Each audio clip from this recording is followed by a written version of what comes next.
दोस्तों, समझदार लोग अक्सर ये बात जरूर कहते हैं कि जब भी कुछ बोलो तो अपने शब्दों को तोल मोल के बोलो। यानी कि कब, कहाँ, क्या और कैसे बोलना है उसका एक सही हिसाब रखो। हम जो भी बात दूसरों से कहते हैं या जो भी शब्द दूसरों को बोलते हैं, उनका असर किसी न किसी तरह से उनकी और हमारी जिंदगी में जरूर पड़ता है। इस मोटिवेशनल कहानी से आप शब्दों की असली ताकत को पहचानेंगे। नमस्कार दोस्तों, मोटिवेट माइंडसेट 2.0 यूट्यूब चैनल में आप लोगों का दिल से स्वागत है। दोस्तों, एक नगर में एक महान बौद्ध भिक्षु रहा करते थे। वह बहुत ज्ञानी और बहुत शांत स्वभाव के थे और यह उनकी विशेषता भी थी। एक बार की बात है, बौद्ध भिक्षु नगरवासियों को उपदेश दे रहे थे। बौद्ध भिक्षु कह रहे थे कि शब्दों में जीवन बदलने की शक्ति होती है। अपने शब्दों से जीवन बदलिए। हम जो भी शब्द अपने लिए या दूसरों के लिए कहते हैं या जो भी बातें करते हैं, उनमें हमें ध्यान देना चाहिए। इतना कहकर बौद्ध भिक्षु ने अपना उपदेश समाप्त किया और वहां से चले गए। एक दिन वह बौद्ध भिक्षु एक मार्ग से होकर गुजर रहे थे। उसी मार्ग से एक युवक होकर गुजर रहा था। उस युवक ने उन बौद्ध भिक्षु को देखा तो वह जोर जोर से हंसने लगा और कहने लगा, अरे साधु महाराज, आप तो ढोंगी हैं। आपके उपदेशों में यह कहने से कि शब्दों में बड़ी ताकत है, आपकी बात सत्य नहीं हो जाएगी। ये सब सिर्फ बातें हैं। भला ऐसे कैसे हो सकता है कि शब्दों से हमारा जीवन बदल सकता है? उस युवक की सारी बातें उन भिक्षु ने ध्यानपूर्वक सुनी और उसके बाद वह मुस्कुराते हुए उस युवक से कहते हैं, बेटा, नाद से ही तो ये दुनिया प्रकट हुई है और अच्छे शब्दों के पीछे भी नाद होता है जो पूरा जीवन बदल देता है। वह बौद्ध भिक्षु उस युवक से कहते हैं, देखो, मैं तुम्हें अपने अनुभव से बता रहा हूं, लेकिन फिर भी तुम्हें यकीन न हो तो तुम इसे खुद आजमा कर देख सकते हो। उन बौद्ध भिक्षु की बात सुनकर युवक थोड़ा सा गंभीर हो गया। उसने काफी देर विचार किया। उसके बाद उस बौद्ध भिक्षु से कहता है, हे गुरुवर, अगर ऐसी बात है तो मेरे साथ चलिए। मेरा छोटा भाई है, उसे न जाने क्या हुआ है। वह कुछ नहीं करता, 3 वर्षों से ऐसे ही लेटा हुआ है। जिसकी उम्र 25 वर्ष है, वह दिन भर कुछ न कुछ सोचता रहता है। उसकी हालत देखकर घर में सब परेशान हैं। माता पिता भी बहुत चिंतित रहते हैं। हम सब ने कई तरीके अपनाए, कई योजनाएं अपनाई, लेकिन कोई काम नहीं आ रहा। वह हमसे कुछ नहीं कहता। परिवार का हर एक सदस्य पूरी तरह से थक चुका है, हार चुका है। आखिर वह क्या करना चाहता है, किसी को कुछ नहीं पता। तो हमारे शब्दों से उसका जीवन क्यों नहीं बदला? और जैसा आप कह रहे हैं कि शब्द सचमुच जीवन बदल सकते हैं, तो क्या आप मेरी मदद करेंगे? इस पर बौद्ध भिक्षु मुस्कुराते हुए उस युवक के साथ चल पड़ते हैं। वह युवक उन बौद्ध भिक्षु को एक खेत में ले जाता है और अपने भाई की तरफ इशारा करके कहता है, हे गुरुवर, यही मेरा भाई है जो पूरे गांव में आलस और मक्कारी के लिए मशहूर है। आप कहते हैं कि शब्दों में वह शक्ति है जो हमारा जीवन बदल सकते हैं। तो क्या आपके शब्द इसका जीवन बदल सकते हैं? अगर यह सत्य है तो आप इसका जीवन बदल कर दिखाइए। बौद्ध भिक्षु उस युवक के भाई को ध्यानपूर्वक देखते हैं। वह एक पेड़ की छांव में आराम से सो रहा था। जब बौद्ध भिक्षु उस युवक के भाई के पास पहुंचे और आराम से उसके सिर पर हाथ फिराते हुए कहते हैं, उठो बेटा, बहुत देर हो चुकी है। यह सोने का समय नहीं है, यह तो जागने का समय है। उन बौद्ध भिक्षु की आवाज सुनकर वह लड़का थोड़ा अचरज में पड़ गया। आखिर कौन है जो मुझे इतने प्यार से जगा रहा है? वरना गांव वाले तो मुझे आलसी और मक्कार ही कहते हैं। उसने आंखें खोलीं और आंखें मलते हुए उस बौद्ध भिक्षु से कहा, हे गुरुवर, आप कौन हैं और यहां क्यों आए हैं? इस पर बौद्ध भिक्षु उस युवक से कहते हैं, बेटा, यह प्रश्न तो मैं तुमसे कहना चाहता हूं। तुम कौन हो, यही तो तुम्हें जानने की आवश्यकता है। उन बौद्ध भिक्षु की बात सुनकर वह लड़का जोर जोर से हंसने लगता है और कहता है, आप मेरे बारे में जानना चाहते हैं तो गांव के किसी भी सदस्य से पूछिए। आपको पता चल जाएगा कि मैं कौन हूं। आपसे हर कोई यही कहेगा कि वह आलसी और मक्कार है। तरह तरह के ताने सुनाएंगे, तरह तरह की बातें कहेंगे। इससे आपको यह यकीन हो जाएगा और पता चल जाएगा कि मैं कौन हूं। तभी बौद्ध भिक्षु मुस्कुराते हुए उस लड़के से कहते हैं, सबसे पहले मेरी यह बात सुन लो। मेहनती इंसान के शब्द उसे अंदर से चोट पहुंचाते हैं। कभी अपने आप को कोसो मत। और मेरी यह दूसरी बात भी सुन लो। मैंने गांव वालों से नहीं पूछा तुम कौन हो, मैं तुमसे पूछ रहा हूं कि तुम कौन हो। लेकिन तुमने तो अपनी आदतें मुझे बताई। आलस तुम्हारी पहचान नहीं है। तुम्हारी आदत हो सकती है, इंसान नहीं, उनकी आदत खराब होती है। इसलिए बेटा, तुम आलसी या मक्कार नहीं हो, यह तो तुम्हारी आदत है। इतनी सी बात है जो गांव वाले नहीं समझ सकते।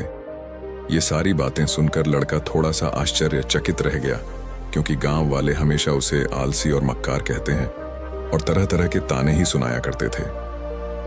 उस बौद्ध भिक्षु की बात सुनकर उस लड़के की आंखों में आंसू आ गए।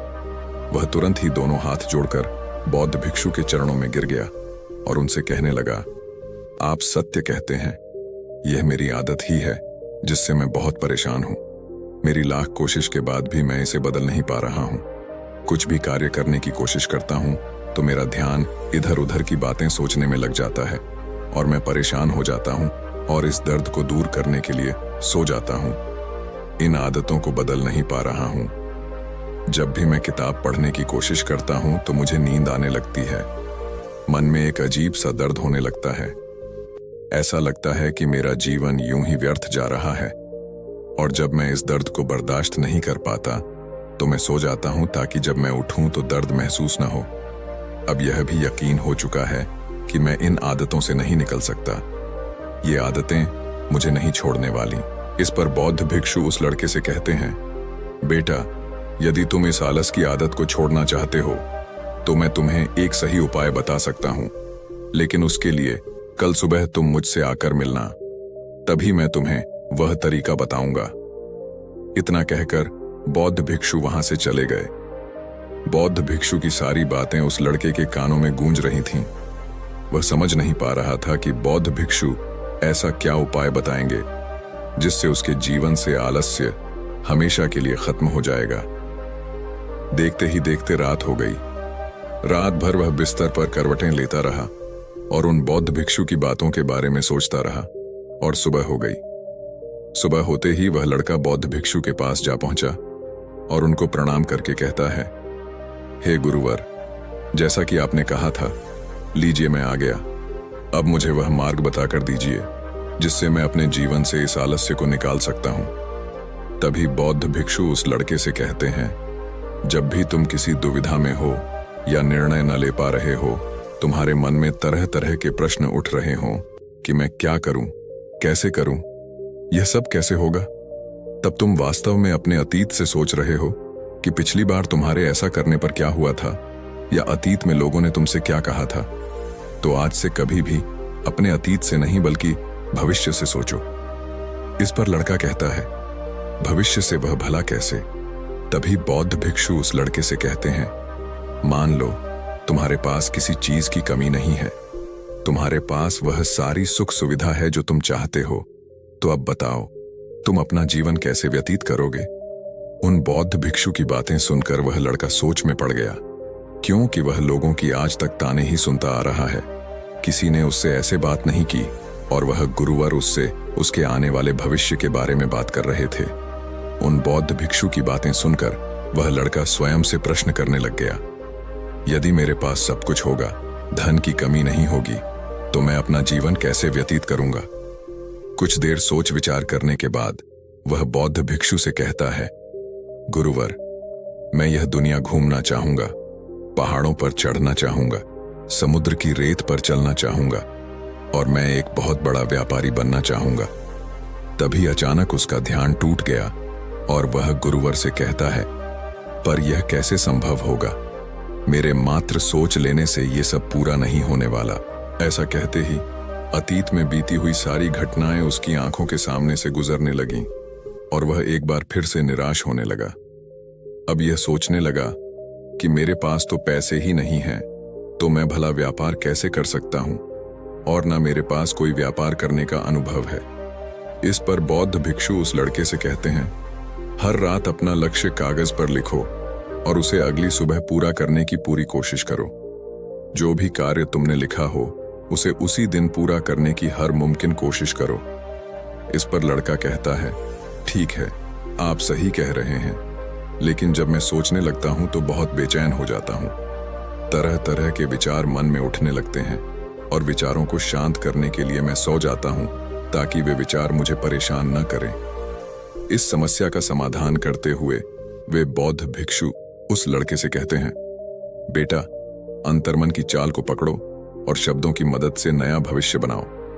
इस पर वह लड़का कहता है, यह कैसे संभव होगा? तो गुरुवर मुस्कुराते हुए कहते हैं, कैसे होगा? जो यह सवाल है, यह सवाल नहीं, एक डर है जो तुम्हें अगला कदम लेने से रोक रहा है। तुमने देखा होगा, जैसे ही हम अपने अंतर्मन को दोष देते हैं, बुरे शब्द कहते हैं, तो वह अंतर्मन में जाकर बैठ जाता है। जैसा हम पूरी भावना के साथ सोचते हैं, वैसा ही हम बनते चले जाते हैं।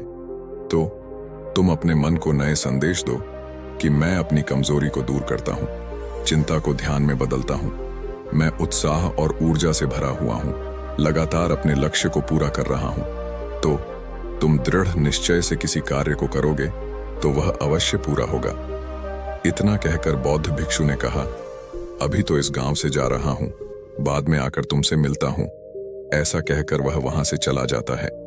इस पर वह लड़का कहता है, आप सही कह रहे हैं गुरुवर, अब मैं अपने सारे काम दृढ़ निश्चय से पूरा करने की कोशिश करूंगा। ऐसा कहकर वह लड़का वहां से चला गया। उसके बाद वह बाजार जाकर लोगों को ध्यान से देखने लगा कि वे सभी लोग क्या काम कर रहे हैं, कौन सा सामान लोग ज्यादा खरीद रहे हैं। वह लड़का रोज बाजार आता और लोगों को ध्यान से देखने लगता, व्यापार के सभी क्रियाकलाप को समझने की कोशिश करता और फिर वह एक दिन बड़े व्यापारी के यहाँ काम करने लगता है।